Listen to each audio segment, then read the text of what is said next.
Film diawali sebuah scene rekaman masa lalu. Keluarga bahagia yang sedang bermain di pelataran rumah. Lalu scene berpindah. Kita melihat seorang perempuan dengan luka di punggungnya sambil melihat rumah rusak yang sedang dijual. Kita dibawa mundur terlebih dahulu. Film akan fokus pada satu keluarga, Lynette, seorang perempuan yang menjadi tulang punggung, menghidupi adiknya yang Down syndrome bernama Kenny dan ibunya bernama Doreen.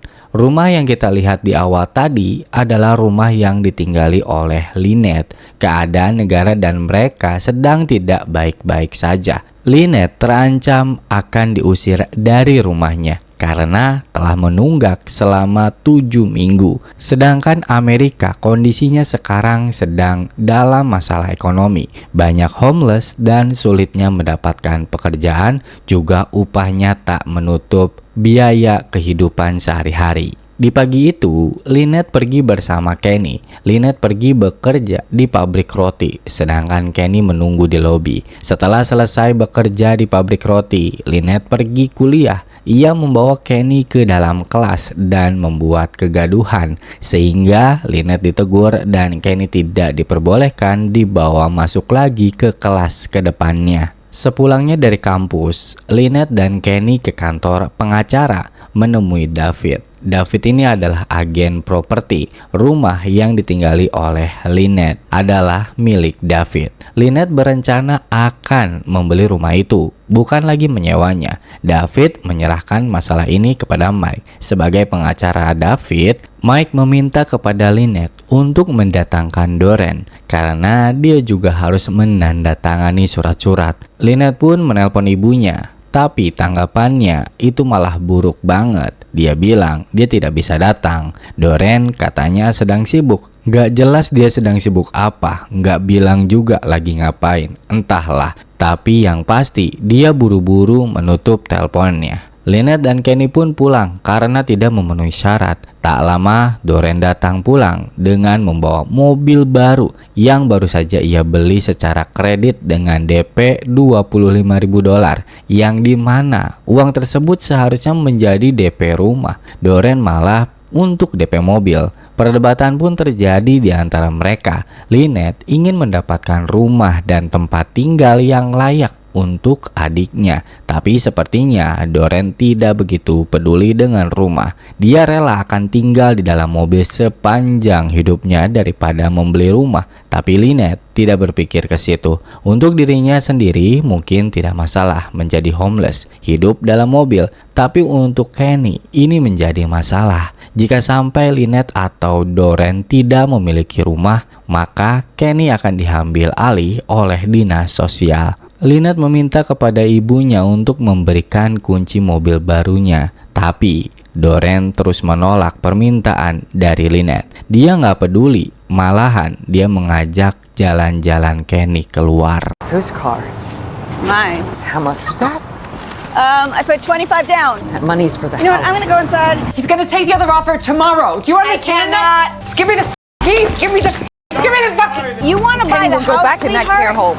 You get Mom. it on your own. Pada sore hari di jam 6:12, Lynette dalam perjalanan menuju tempat kerjanya yang kedua di sebuah bar menjadi pelayan. Dia mengirim pesan suara kepada David ketika di mobil untuk meminta waktu bertemu lagi. Sesampainya di bar, Lynette ditegur oleh bosnya, yaitu Tammy, karena sering terlambat. Lynette menjelaskan keadaannya, tapi Tammy tidak peduli dengan apapun masalah yang ada di dalam hidupnya Lynette. Di saat istirahat kerja, Lynette mendapatkan telepon dari David. Lynette mendapatkan lagi kesempatan dari David. Besok jam 9 pagi harus hadir dan membawa $25.000. Selesai menelpon, Lynette meminta sebatang rokok kepada Cody. Dia ini juga sama karyawan di bar. Lalu ia menelpon Scott, meminta untuk bertemu di tempat biasa. Di jam 7:14, Lynette pamit untuk pergi sebentar kepada bosnya.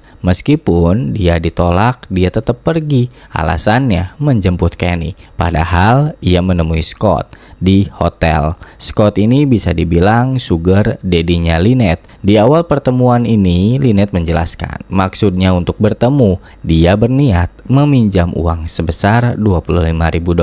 Scott orang kaya, punya perusahaan, tapi permintaan itu ditolak oleh Scott. Lynette memohon untuk mencarikan siapa saja yang bisa meminjamkan uang. Namun Scott menolak permintaan Lynette. Baginya, hubungan mereka tuh hanya sebatas bersenang-senang saja. Scott tidak ingin terlibat dalam masalah hidup Lynette. Setelah itu, mereka melakukan mantap-mantap di kamar hotel. Selesai berhubungan, Lynette bengong, tatapannya kosong, sedangkan Scott memberikan uang $500 untuk hari ini. Di saat Lynette terdiam, dia terpikirkan sesuatu. Dia melihat uang yang diberikan Scott dan sebuah kunci mobil milik Scott yang ditaruh berdekatan dengan uang yang diberi Scott. Setelah semua beres, Scott akan pulang. Menelpon anaknya terlebih dahulu, mengabarkan kalau dirinya akan segera pulang. Saat akan masuk ke mobil, dia kelupaan mengambil kunci mobil yang tertinggal di kamar. Dan ternyata kunci mobil Scott telah diambil oleh Lynette. Ia pun mencuri mobil Scott dan membawanya pergi.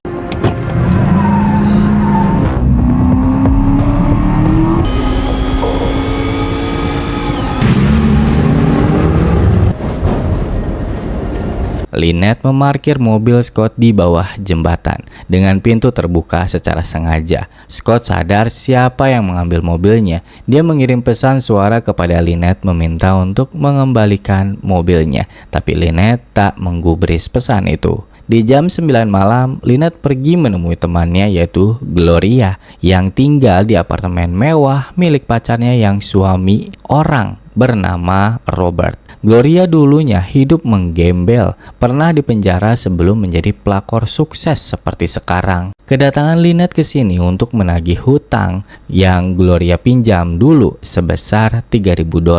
Sebagai penghutang handal dengan kelakuannya, dia malah nggak terima ditagih hutang oleh Lynette. Malah bilang Lynette tuh hitungan banget sama temen. Gloria nggak mau ngasih uang pada Lynette dengan alasan ia akan pergi malam ini sedang buru-buru. Tapi Lynette terus menagih haknya dan akhirnya Gloria membuka berangkas milik Robert. Gloria memberikan uang kepada Lynette, bukan $3.000 loh, tapi cuma $500. Setelah itu Gloria harus pergi karena Gojeknya udah menunggu dan Lynette pun meminta izin untuk tinggal sebentar saja di sini. Gloria mengizinkannya memberikan kunci apartemen Robert kepada Lynette. Selepas Gloria pergi, Lynette mencoba membuka berangkas milik Robert, tapi dia gagal terus, ya karena nggak tahu pin berangkas, cuma menebak-nebak doang. Dan pada jam 10 malamnya, ia pergi keluar untuk menemui Cody. Lynette mengetahui kabar dari Tammy kalau Cody adalah narapidana kasus perampokan. Lynette meminta bantuan. Mungkin saja Cody bisa membuka berangkas yang lupa pin. Cody pun bertanya, berangkas milik siapa? Lynette menjawab mengaku berangkas itu adalah miliknya. Tapi ketika ditanya oleh Cody, merek juga isinya apa? Jawaban Lynette gugup. Dia bilang isinya adalah uang dan mereknya Home Code. Merasa curiga, Cody menolak permintaan dari Lynette. Nggak menyerah gitu aja, Lynette berjanji akan memberikan $200 untuk Cody jika ia bersedia ikut dengannya ke apartemen hanya sekedar melihat berangkas itu doang. Dengan penuh pertimbangan, Cody menerimanya, tapi dengan harga naik jadi $400. Terpaksa, Lynette pun harus menyetujuinya. Singkat cerita, sampailah di apartemen. Setibanya mereka, Cody melihat berangkas yang katanya bermerek Home Code, ternyata Lynette berbohong. Merasa curiga, dia bertanya lagi kepada Lynette untuk jujur, ini apartemen siapa? Awalnya Lynette mengatakan apartemen ini adalah miliknya, namun Cody tidak percaya. Kembali lagi bertanya dan akhirnya Lynette mengatakan kalau apartemen ini milik temannya. Cody pun merasa dijebak. Lynette yang udah kepepet banget, pokoknya berangkas ini harus segera bisa dibuka. Meminta bantuan kepada Cody untuk membukanya malam ini. Cody semakin heran, tidak sesuai perjanjian di awal. Katanya suruh melihat doang, tapi sekarang Lynette meminta Cody untuk membukanya. Lynette pun menceritakan masalahnya yang sebenarnya. Dia tuh butuh uang cepat untuk DP rumah karena deadline-nya besok jam 9 pagi dan sekaligus membayar tunggakannya. Dan Cody pun menerima alasan ini. Dia bilang berangkas itu bisa dibuka dengan cara dibor, tapi tidak dilakukan di sini dan biayanya juga naik. Bukan lagi $400, tapi menjadi $800. Lynette pun setuju. BTW, $800 itu bukan biaya ngebor, tapi biaya mengantarkan berangkas itu ke tempat temannya Cody. You know, you better not be. Just bring back the car and we can discuss it, okay? You know that's my wife's car. Tell me where it is now. Lalu di jam 11.24 malam, Lynette bersama Cody memindahkan berangkas milik Robert menuju rumah temannya Cody bernama Drew. Dia ini spesialis tukang bongkar berangkas. Permintaan Lynette berangkas itu jangan sampai dirusak karena dia ingin mengembalikan ke tempat asalnya. Saat Drew membongkarnya dan berhasil membukanya, tapi dengan cara dirusak, dan di dalamnya terdapat tumpukan uang, entah berapa jumlahnya, 2 sabuk Rolex dan 2 bungkus kokain. Drew di sini menginterogasi Lynette dulu. Apakah benar ini milik Lynette atau milik orang lain? Lynette menjawab mengaku berangkas itu adalah miliknya, tapi Drew nggak percaya, terus memaksa sehingga harus menggunakan sedikit kekerasan kepada Lynette. Dan akhirnya Lynette mengaku kalau berangkas itu milik temannya. Di sini udah mulai nih, niat jahat Drew terlihat ingin menguasai isi berangkas dan akhirnya mereka berkelahi.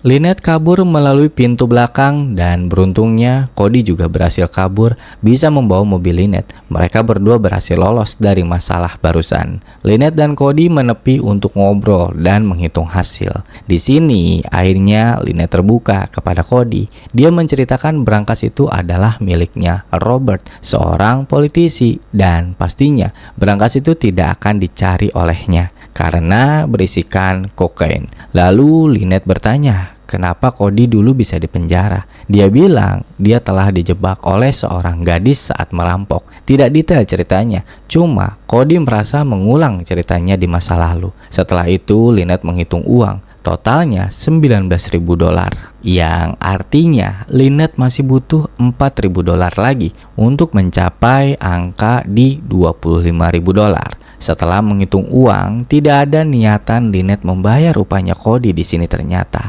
Malah Lynette terpikirkan mobil mewah milik Scott yang sebenarnya bukan milik Scott tapi punya istrinya. Pasti Scott juga tidak akan mencarinya jika tahu hilang dicuri pacarnya sendiri. Mau gimana? Jujur sama istri, rumah tangga hancur. Lynette pun berencana akan menjual mobil itu malam ini dan Cody menyanggupinya.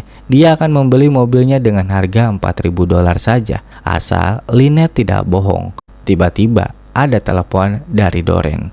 Dia bilang untuk menjemput Kenny di rumah saudaranya karena Doreen lagi kerja saat ini. Lynette dan Cody pun menjemputnya. Selama perjalanan, Kenny langsung akrab dengan Cody. Cody pun sebaliknya menanggapi setiap perkataan Kenny. Meskipun kadang ngelantur, mereka enjoy di perjalanan sambil mendengarkan musik. Mereka pun sampai di rumahnya Cody. Cody turun untuk mengambil uang, sedangkan Lynette masih di dalam mobil bersama Kenny. Lynette mendapatkan pesan suara dari Doreen, menanyakan keberadaan Lynette dan Kenny. Sudah jam 2 malam, masih saja belum pulang. Lalu Cody kembali ke mobil membawa uang dan Lynette menuju tempat mobil Scott yang telah ia parkirkan sebelumnya. Sesampainya di tempat, sebenarnya niat Cody di sini nggak jadi beli mobil. Cody merasa dipermainkan oleh Lynette selama ini. Dia bahkan nggak membayar uang yang dijanjikan Lynette. Padahal saat itu selesai menghitung uang, Lynette nggak ada niatan memberi sama sekali. Dan uang yang Cody bawa juga bukan asli, melainkan cuma lipatan-lipatan kertas. Cody tidak peduli dengan mobil Scott. yang mungkin bisa harganya lebih dari $4.000 jika Cody mau menjualnya kembali ke orang. Tapi masalahnya mobil itu adalah mobil curian, terlalu beresiko. Kini Cody malah meminta setengah bagian uang yang telah dicuri oleh Lynette, yaitu uangnya Robert. Tapi Lynette menolak dan tidak memberikannya. Pada akhirnya Cody memaksa mengambil semua uang milik Lynette yang ada di tas. Lalu ia keluar dari mobil dan yang terjadi selanjutnya adalah setelah Lynette berhasil menabrak Cody, kini keadaan Cody sangatlah parah. Dia lemas dan tak berdaya. Lynette pun memberikan kunci mobil Scott kepada Cody untuk memberikan pertolongan. Setelah itu ia pergi. Lynette mengajak Kenny untuk makan malam terlebih dahulu. Sambil bercerita, Lynette bilang Cody bukan orang baik. Dia jahat, akan mengambil uang untuk kita bisa membeli rumah. Dengan pendekatan sebagai kakak, Kenny mengerti dan nurut-nurut aja. Selesai makan, Lynette pergi menemui Tommy untuk menjual kokain. Kokain yang dibawa Lynette memiliki berat setengah kilogram dan akan Tommy hargai hanya sebesar $3.000 saja. Lynette memohon untuk meminta lebih, minimal $4.000. Tapi Tommy tak bisa memberikan uang sebanyak itu. Dia hanya memiliki segitu doang. Ditambah Lynette datang ke sini di waktu jam istirahat. Lynette seharusnya bersyukur udah mau dibeli. Merasa dihianati, Lynette pun membicarakan masa lalu ketika masih bersama Tommy. Saat itu Lynette masih berumur 16 tahun, yang dimana Lynette dengan Tommy hidup bersama di tempat ini, di toko ini. Lynette dulu jatuh cinta kepada Tommy sehingga ia rela melakukan apa saja demi Tommy, termasuk rela dijual oleh Tommy pada lelaki lain. Lynette menuntut atas jasanya terdahulu kepada Tommy dan berharap ia dibantu saat kesusahan.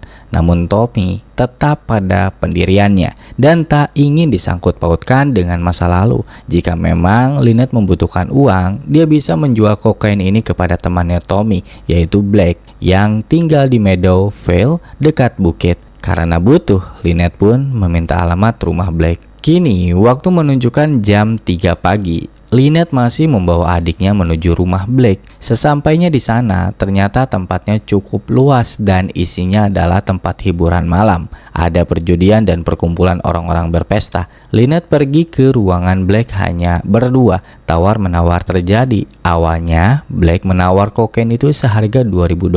Tapi Lynette menolaklah. Ngejual ke Tommy aja ditawar $3.000, kenapa malah jadi turun di sini? Karena Blake percaya kepada Tommy, ia pun memberikan $4.000 itu kepada Lynette. Tapi Blake nggak ngasih gitu aja. Dia melempar uang itu sehingga menjadi berserakan, memperlakukan Lynette seperti sampah. Setelah uang yang berserakan diambil oleh Lynette, Blake malah berniat akan memperkosa Lynette. Lynette melawan, memukul tangannya Blake yang mencoba menyentuhnya. Namun Blake tidak berhenti, terus menyentuh Lynette dan membelainya. Sampai-sampai Lynette sempat terbawa oleh sentuhan Blake. Namun tak sampai berlanjut, Lynette tersadar lalu menyerang Blake menggunakan vas bunga. Setelah itu Lynette kabur mencari Kenny yang sedang ditahan oleh anak buah Blake. Blake hadir menyusul dan memfitnah Lynette mencuri uang Blake di depan banyak orang. Sehingga Lynette pun diserang, digotong oleh banyak orang, ditaruh di atas meja kaca sampai meja itu pecah. Di momen itu semua hening melihat kekacauan ini dan Kenny menolong Lynette, lalu Blake mengusir mereka. Dari kejadian inilah kenapa Lynette di awal film terluka di bagian punggung. That's my brother. Rip the glass out. It's my brother.